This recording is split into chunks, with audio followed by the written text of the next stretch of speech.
Hey everybody, and welcome back to the End Step. This is Matt Orfanello, and I'm here with my good friend Eric Dupuis. Eric, Thanks for having me. Looking forward to these matchups. Should be very exciting.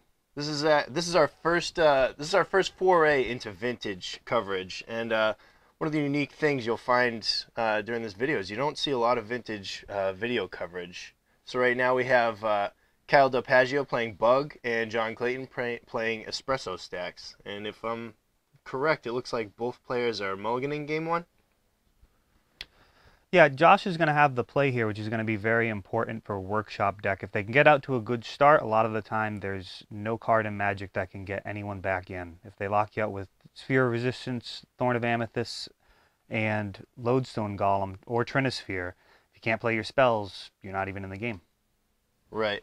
And one of the things I see here is the bug list is playing 4 Deathrite Shaman, which I was actually a little bit surprised about because I'm a Legacy player and I know the card's good enough for Legacy, but a lot of people tell me that they feel like Vintage is a 1 or 2 turn format. So if that's true, I wouldn't think that Deathrite Shaman would be very good. Well, Deathrite Shaman can mess up those 1 or 2 turns. He can either set you up for an explosive start, like a early Jace on turn 2. Right. He can also affect your opponent's Yawgmoth's Will. Sometimes the Yawgmoth's Will, which y'all see, I'm sure, in these matchups, it will completely end the game, but it can be based off of one card in the graveyard. So they may be able Hmm. to Demonic Tutor off of a Yawgmoth's Will to go get that card that will actually kill you. But if you get rid of that, maybe all they can do is draw some cards, and maybe it doesn't go anywhere. So yeah, Deathrite Shaman is really good in that it's acceleration and it's disruption. Interesting. It seems like Kyle has a few main deck spells that'll be pretty strong in this matchup. His 4 Abrupt Decay will be very good on his opponent's Chalice of the Void. Yeah, they are affected by the sphere effects more than most, though, being 2 mana. A lot of the time, people like to have their artifact removal cost 1 mana or a pseudo 1 mana, like an Ingot Chewer. Now let's see where they are with their hands here. We've got a hand of 6 with a Lodestone Golem in front. That can be a strong opening. Workshops, a lot of the time, need to drop 2 effects, so we'll see how this goes. We open up with Mox Pearl, Okay. and he's looking at that Chalice of the Void. Looks like Chalice is 0. Yeah, he's going to try and lock his opponent out of any kind of explosive start with that. Wow, that That is, cuts off all of his opponent's Moxes. Looks like he yes. missed a land drop, though. Yeah, that is a very weak opening. I am surprised at this keep. Maybe he didn't want to go to 5. Hmm. He drew the Mox Jet to Now thank him for that's, that Chalice at yeah, 0. the Chalice is 0 is really going to bite him. We have a Buried Ruin. yeah, Buried Ruin. Why didn't he play that last turn? He didn't have any plays with it? Yeah, that's very questionable. And we got a Phyrexian Revoker. What do you think that's naming? Chase the Mind Sculptor, Deathrite Shaman? Yeah, unfortunately, we don't have a name for that. Like what it was naming. I don't know. Oh, okay. Yeah, I mean, he's going in the dark there. Really, you want to be naming Revoker after your opponent plays a threat like that. Well, there he just drew that Mishra's Workshop. There we go. There's the Lodestone Golem. Probably too late, though. Kyle may have an answer here. He certainly has the mana to be able to answer it. Right. Lodestone Golem on the first turn is one of the scarier plays in Vintage right now. Not only does it disrupt you, but it can lock out the game and end it very quickly. I mean, would you say that Lodestone Golem is the piece that, when it was printed, actually put Workshops over the top? Well, it certainly made them move from a colored deck to a completely... Yeah, there was Seal Sabotage to Just countered it. stop that line of play. Lodestone Golem is one of the cards that solidified Workshop players into the mindset of playing colorless. They load up on City of Traders and Ancient Tombs, and they really don't need Goblin Welder, Gorilla Shaman, or any of the tutors that Stacks decks had featured in the past, because his power level is just through the roof. Right. Seems like he's strictly better than Juggernaut in this deck. Well, he can be blocked by walls, so there is that. Vintage is an amazing format. I've actually seen that happen. Belcher. Oh yeah, with the Tinderwall. Yeah, it was Okay. pretty amazing. So Kyle's fetching out his 3rd mana, which leads me to believe he's probably gonna send out a Trigon Predator. That would be very strong. That would be a blowout. Oh, We've just Death got Ray the Death Shaman. Ride Shaman. Now you can see he has that Mox Jet in hand, so he's going to be... holding on to that for a while. Yep. Maybe putting it back with Brainstorm. Yeah, or more likely Jace, seeing how we only have one Brainstorm in this format. Oh, right. Yeah. I keep forgetting it's not Legacy. Yeah. Now he does have Snapcasters, so he can get double use out of that. And a lot of the time that's the best target for it.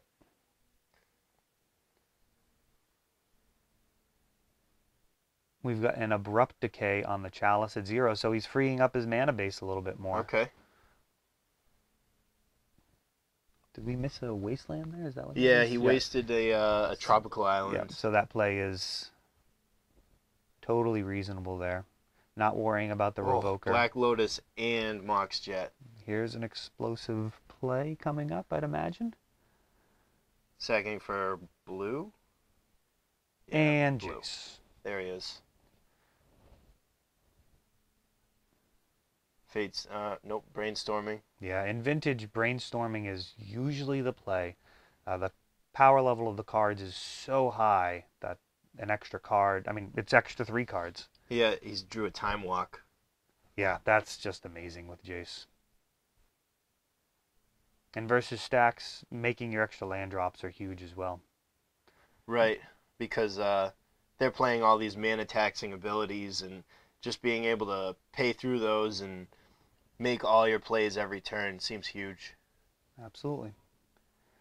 Gaining some life off of Lodestone Golem?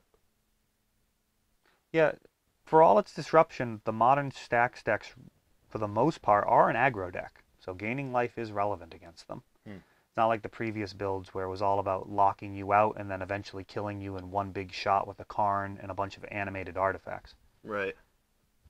Oh, there's a Dark Confident, even more card of it. So he's going to get 2 extra cards every turn for the rest of the game. Yes. Unless Josh can deal with that. Yes, this will probably not be a game that sticks around for very long with that type of card advantage. So I'm actually really curious what that Phyrexian Revoker is naming, because it's not Deathrite Shaman and it's not Jace the Mind Sculptor. Or Black Lotus. Or Black Lotus, yeah. He did have the Abrupt Decay to get rid of it if it was on something relevant. Right. Maybe it was Soul Ring. That would be a reasonable play with Chalice at 0. That's one of the only pieces of acceleration that are going to let your opponent power out past you. Yeah, definitely. But that type of play would really only be optimal if you've got like a Crucible with a Wasteland to go along with it, because they're going to make their land drops. The Soul Ring is only relevant for those first few turns in terms of it being a blowout. All right, we've got... He blocked and then lost 2... No, he didn't block. He just took the 2 damage. He exiled his Abrupt Decay for 2 damage. And Flipped a Flusterstorm. he didn't attack Jace there. That's interesting. Yeah, he can't really kill Jace with the Revoker anyways. So doing two loyalty counters off of it isn't particularly relevant. He's going to need another creature to get rid of it. Yeah. And that creature would probably take care of it all on his own. He's in really bad shape here. Oh, yeah. This is... Well, now Kyle has a virtual 6 damage on the table. 4 if Josh does not attack. And he's never going to be taking damage off of Dark Confidant unless he wants to, because Jace can always put back his 0 casting costs. Yeah. Seems like he's in a really strong position. And he has the life gain potential off of the death rights. Kyle doesn't block because he's so winning the race. It's certainly not worth trading a Deathrite Shaman at this point. No. With all these lands in the graveyard there. And it's not like Josh is going to be playing targeted removal. Is that the same Flusterstorm? Yeah. So he's happy taking 1 per turn and just making land drops here.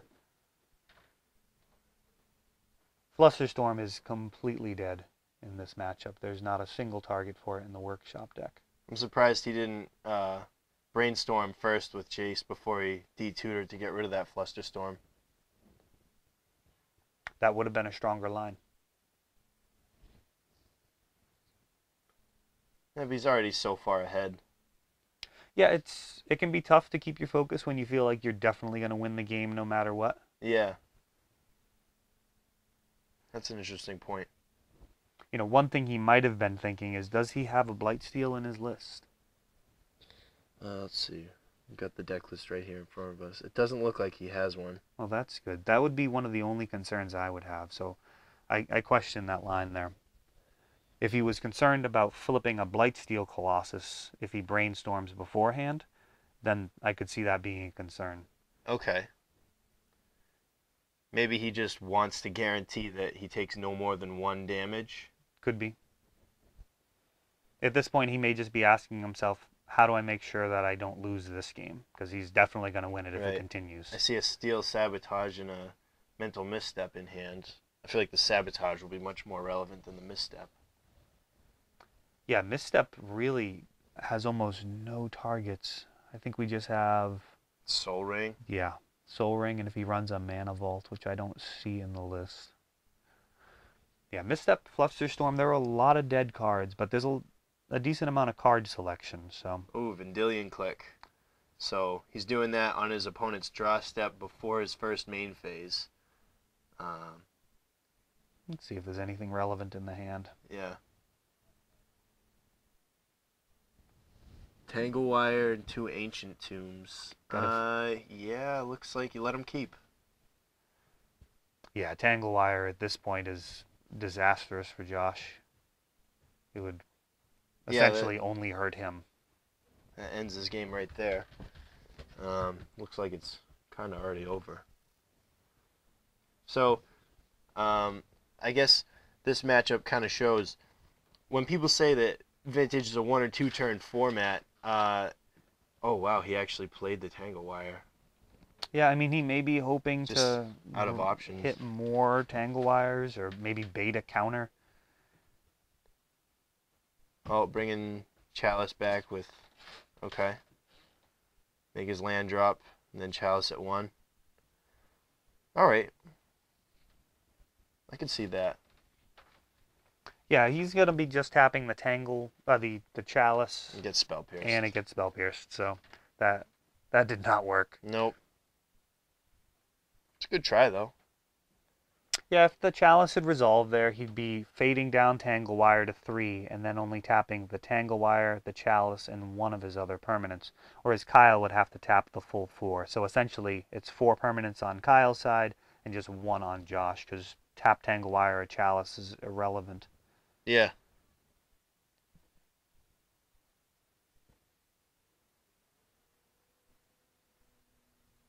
Is he... He's tapping for Tangle Wire here. Oh, right. Tangle Wire. Revealing 0. Trying that, Tropical Island. I saw him hesitate to cast it. I think he wants to put it back on top. Yeah, I think at this point it's absolutely fine to take 0 as little damage as Yeah. possible. Oh, he didn't end up playing it. Maybe he has another land, or maybe the life loss is not going to be relevant.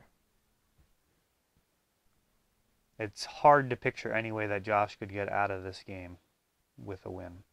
Yeah, sending in for 5, and then 2 more with Deathrite Shaman puts him down to 5 life and dead next turn. Yeah, Jace is going to be able to bounce. We're going to see quite possibly a non-brainstorm out of Jace, which does happen. Now, City of Traders is not like City of Brass. I mean, Ancient Tomb's not like City of Brass, where when it becomes tapped, you lose the life, right? Correct. It's just when you tap it for the 2 colorless mana. Okay. But City of Brass, you take the damage even if you're not tapping it for mana. Absolutely. Twiddle on City of Brass is a fine play. Yeah, and yeah, so right now Josh is hellbent. Yeah. Yeah, Seems like this one's academic at this point. That's just a bloodthirsty Ravager, really. yeah. He just wants to do some damage, feel useful. Mhm. Yep. Remembering to exile that to shore things up. And this 5 damage here is game over unless he flips an 8, which he does not have in his list. Tap down 3 permanents. And Yep. we'll see if he brainstorms and stuff first. Good. No extra information. This game's over. Yep. So, what do you think Kyle's going to side in? I mean, it looks, in his sideboard here, we have it in front of us. It's 1 Forest, 3 Nature's Claims, 3 Hercule's Recall, 2 Piling Needles, 3 Nile's Spell Bombs, and 3 Yixlid Jailers. Well, yeah, he actually laid it out in terms of how to board for workshops there. The Forest, Nature's Claims, Hercules, and Pithing Needles are going to come in. Right. Pithing Needle is a card I'm very happy with right now in Vintage. It's one of my favorite cards versus workshops because it attacks a lot of their lines. It doesn't stop any of them completely, but it's extremely effective versus cards like Tanglewire because it's an extra permanent, even though it doesn't stop any activated abilities on Tanglewire. So you can run it out there against like Wasteland, and when you do that, you minimize the effectiveness of their Crucible of Worlds because the Wasteland recursion isn't as big anymore. Yep. It completely stops the Wasteland from blowing up your lands, but it can still tap for mana. And then, like I said, with Tanglewire, so it's one card that can actually impact 3 different cards. Not completely blanking them. I mean, it's not a meddling mage, but it really does cut down on their versatility. And in a grindy matchup, that's exactly the type of thing you want. Right. Any extra value you can gain over the course of the game is really going to help put you over the top. Especially when you've got some dead cards here. So we're looking at the 3 Mental Missteps. 2 Fluster Storms. So that's at least 5. And he's got 9 that he wants to bring in. What else? Other suspects, a lot of the time, some number of Jace comes out. He only plays 1 Jace. So he probably keeps that in as a possible secondary win condition. I mean, turn 1 Jace could be extremely strong, and that's not unheard of in this format. Yep. Abrupt Decay is an interesting card.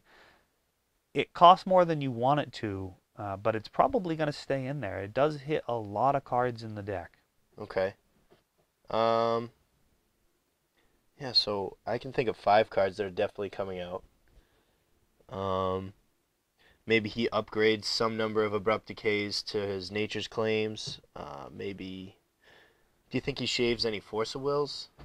Not usually. Force No. of Will is extremely important in this matchup. Okay. It's worth a card disadvantage because a single card from the shop deck can blank multiple cards in your hand or deck. Right, and Shops doesn't really have too many ways of regaining card advantage. Their plan is kind of just like play out their whole hand as early as possible and hope that you can't deal with it. Yeah, some of the only ways that Shops has been using in the past, sometimes they'd run Serum Powder to try and get extra card selection at the beginning of the game. Right. And at one point in time, Sensei's Divining Top was a popular card. Not so much anymore. The decks are redundant enough that you're really just looking for a solid opening hand and playing off the top of the deck.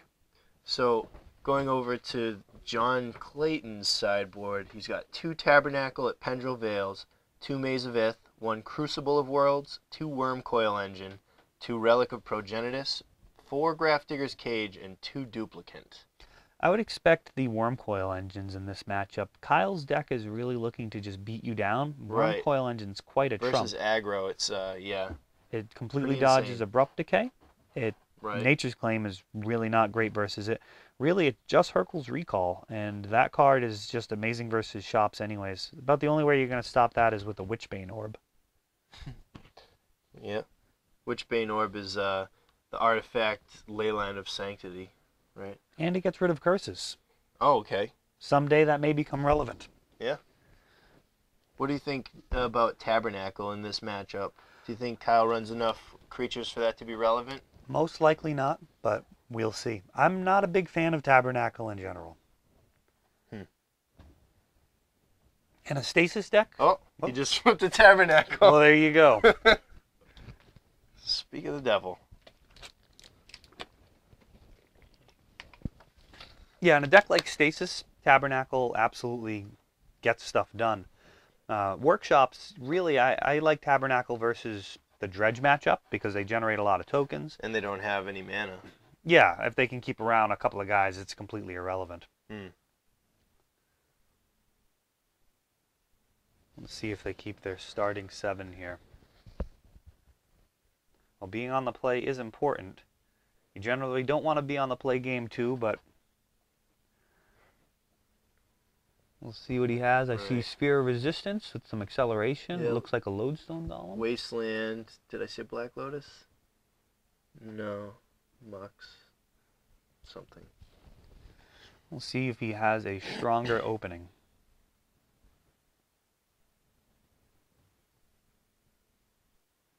No, it is not good enough to keep. Can't really see what Kyle's got going on in his hand.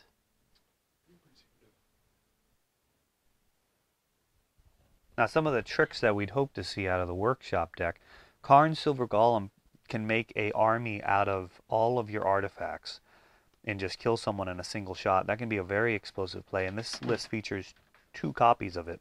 Interesting. And on the other side of that coin, he can also animate your opponent's Moxen to totally destroy their mana base. Absolutely. He's a very strong card.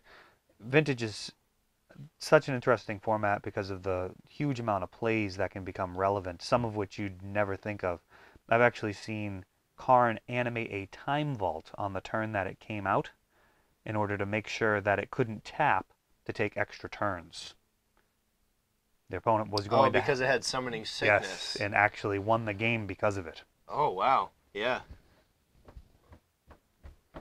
So we have 6 cards in hand. Do I not see a land? I don't think I see a land.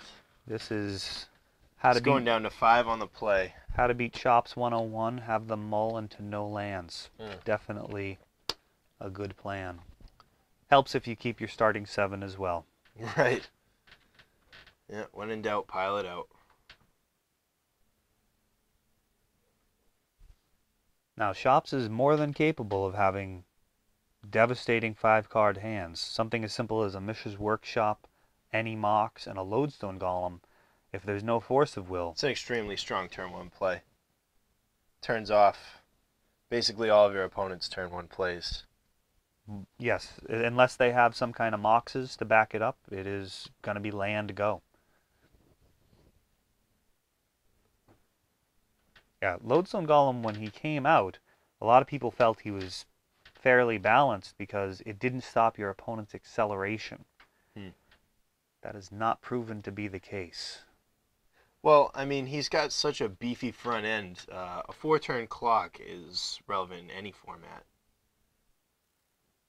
And the fact that he's not only a 4-turn clock on turn 1, but he also slows down your opponent's game plan, that combination is just extremely devastating.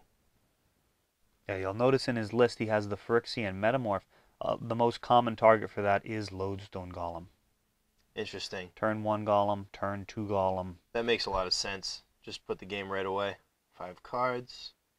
Something keepable. Come on, Josh. You got a Sphere of Resistance, a Crucible of Worlds.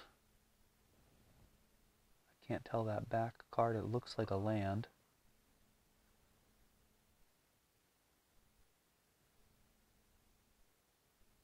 He is keeping, and he's got Chalice at 0 and a Wasteland. Alright. Now, this is the type of hand that you're just hoping your opponent doesn't have a mana base that hits the table, and Fetch Land's literally the last card you want to see there. Right. Oh, Kyle has the Wasteland. Waste your waste. Yep. Maybe he doesn't even do that right now. He may be waiting for a better target. No, just waste the waste. Seems fine because he knows his opponent missed a land drop. Yes, and his opponent can always force that play anyways. It is better to force your opponent do it on your own to terms. use the waste there instead of giving him the option of drawing a workshop and then wasting your waste and then tapping the workshop for 3 mana and getting his play and keeping it around. Oh, and he's got the basic forest as well for Deathrite Shaman. Which does... He's got plenty of lands to feed off of. Yeah, this bug list is very interesting. It is not what most people think of when they think of Vintage. There's no tinker. It's not hugely explosive. It plays a pretty fair game of Magic. Just a control deck. Just a nice... and he Josh just drew that mock sapphire. I think I saw one of the Modern Masters Trigon Predators over there. The new artwork on that is really, really cool, I think.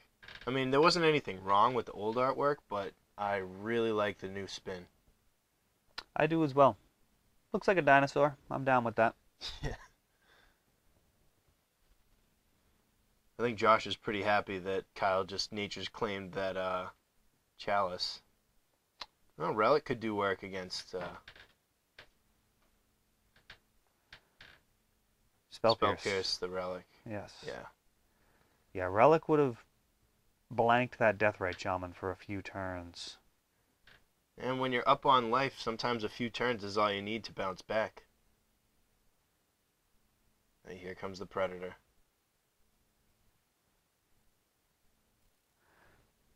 Ah, the Dissension one. Now we'll see if there's another one in his hand or if I just made that up. That is an interesting element of having two different arts, is that can give your opponent extra information. All right. We got a Dark Confidant. Very nice.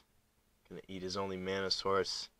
Yeah, Josh has to draw a pretty specific line of cards over the next few turns to win, and I think that first one needed to be a Mishra's Workshop. Yes, he definitely would need to probably metamorph the Trigon Predator just to have a blocker. Right. Would be one of the simplest ways of getting out of this. But that really just stops the bleeding. Mm-hmm. He's taking And 4. it's very vulnerable to any kind of removal. Well, actually, he's taking 6 this turn because Kyle will remember to exile the Spell Pierce. Oh, no, he won't. Well, he may have a Snapcaster Mage. Snapcaster. Oh, I do see the Snapcaster Mage. That would be a reason not to do that.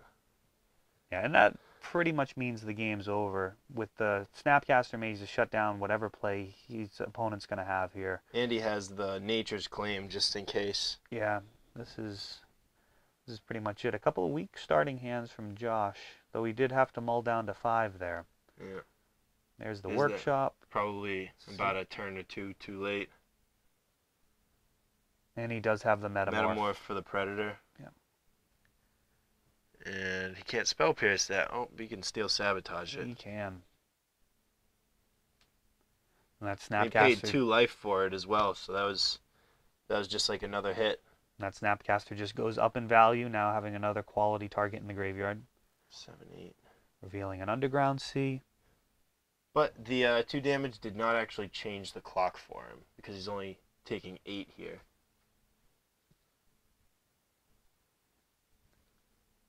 So So Deathrite Shaman has proven to be a solid card so far. he needs to rip. He needs to drop a Workshop, an Oblivion Stone, which is not in his list. Yeah. Oh, and Workshop wouldn't even activate it. Yeah. Yeah. And that's the That's match. the game. Yeah. The I mean, it handshake, seems and like there's another Metamorph. mulling too to little, too 5 late. versus his opponent's strong 7 is just gonna. It's not gonna get you there. Yeah, that's one of the problems that the Workshop decks face is, they really are dependent on their opening hand without any kind of card selection. Yeah. It does keep a lot of people away from them, but objectively, they are about the most powerful deck in the format. Right. Oh, here we get some perfect sideboarding information. The Maze of Iths came in to deal Yeah. with the Trigons, Relic. those Worm Coils. Just one Worm Coil in a Crucible. I bet you there's another Worm Coil in there. Tabernacle. Well, it's a whole bunch. I mean, Tabernacle would have been good against that board. Yeah, definitely. Well, at least it would have slowed his mana base down. I suppose he would have been able to pay for pretty much all of those creatures, though. Right. He did have quite a bit of mana floating. So the 3 Hercules recalls, the 3 Nature's Claims, and the Forest, like we predicted. Did the Needles come in? No Needles. Oh, interesting. I really like Needle in this matchup. I'm surprised they didn't come in. It may have been an issue of not being able to cut something. Now, do you think Josh perhaps overboarded? Without seeing his hands completely, it's hard to say. I mean, if he was mulling hands that had double tabernacle, then that's some pretty clear evidence. But I mean, it depends on what he was cutting as well. Yeah. I mean, all of those cards are situationally good. It's just the question if you're getting them in the right situation. Yep. All right. Well, that was round one, and we'll meet you back here for round two.